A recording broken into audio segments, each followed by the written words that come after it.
साथ हैं AUM capital से Rajesh Agarwal ji. Rajesh ji, thank you so much ET Now Swadesh को समय देने के लिए। बताइए कौन सा स्टॉक है आज आपके रडार पर? नमस्कार।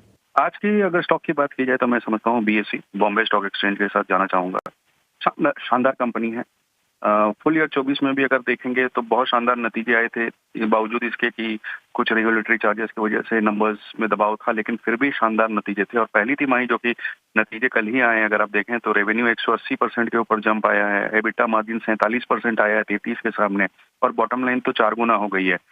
बेसिक चीज इन कंपनी में ये हुई है कि एफएनओ का मार्केट शेयर जो इनका पहले नील हुआ करता था वो बढ़ के 20 से ऊपर चला गया है। उसके अलावा सीडीएसएल की 15% की होल्डिंग है, जिसकी करीब करीब 4000 करोड़ की वैल्यू होती है। गिफ्ट सिटी में आईएनएक्स स्टॉक एक्सचेंज कह लीजिए या स्टार म्यूचुअल फंड कह लीजिए, जो कि सबसे बड़ा प्लेटफॉर्म कहा जा सकता है म्यूचुअल फंड का, वो इनके पास है। कैश करीब करीब 2000 करोड़ कंपनी के पास पड़ा है। और सबसे अच्छी बात है, कॉर्पोरेट गवर्नेंस का कोई इशू नहीं है, लगातार कंपनी ग्रोथ कर रही है। और हम ये मान के चल सकते हैं कि जब तक कॉर्पोरेट कंपनीज रहेंगी, शेयर बाजार लिस्टेड रहेगा, तब तक ये एक्सचेंज चलते रहेंगे। और जिस तरह की एक्सचेंज में हम लोग अभी देख रहे हैं, 21,000 करोड़ की एसआईपी चल रही है म्यूचुअल फंड में, तो ऑब्वियसली एक्सचेंज से ही की कमाई भी बढ़ रही है। थोड़ी बहुत चिंताएं जो आ रही है वो रिटेल को, जो एफएनओ में पार्टिसिपेशन बढ़ गया है उसको लेके जो रेगुलेटरी चिंताएं हैं वो अपनी जगह है। लेकिन अगर कोई लंबी अवधि के लिए रखता है, मैं समझता हूँ अच्छी खासी सेफ्टी है और लॉन्ग टर्म रिटर्न है। बाजार के कारण से ऊपर नीचे हो सकता है, बट 3200 के टारगेट अगले 1 साल में बिल्कुल दिखते हैं। सकते हैं अगले 1 से 2 साल में नतीजे भी काफी शानदार थे। थोड़ी बहुत उतार चढ़ाव रहेगा शॉर्ट टर्म में, लेकिन लॉन्ग टर्म के लिए बहुत अच्छा पोर्टफोलियो लाइक स्टॉक होगा। ये सलाह है राजेश जी की तरफ से। थैंक यू राजेश जी आपका समय देने के लिए और ये रणनीति सुझाने के लिए। मैं आपके पास आना चाहूंगा।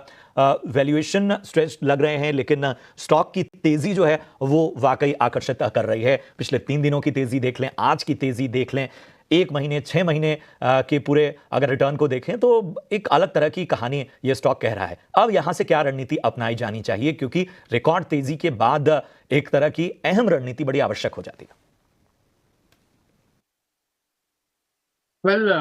एक बहुत ही बढ़िया मोमेंटम हमें सिम्फोनी में देखने को मिला है।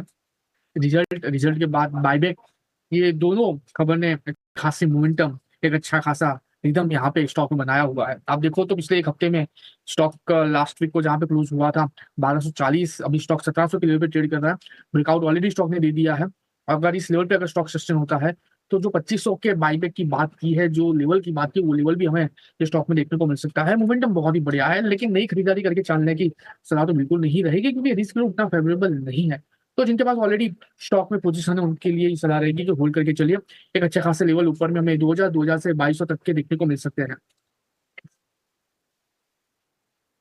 ठीक है, तो फ्रेश खरीदारी करने की तो सलाह नहीं है, लेकिन जिनके पास है वो होल्ड कीजिए। टारगेट्स आपको बता दिए हैं, काफी शानदार नतीजे और बायबैक का जो ऐलान किया वो एक ट्रिगर का काम कर रहा है आज सिम्फनी के लिए।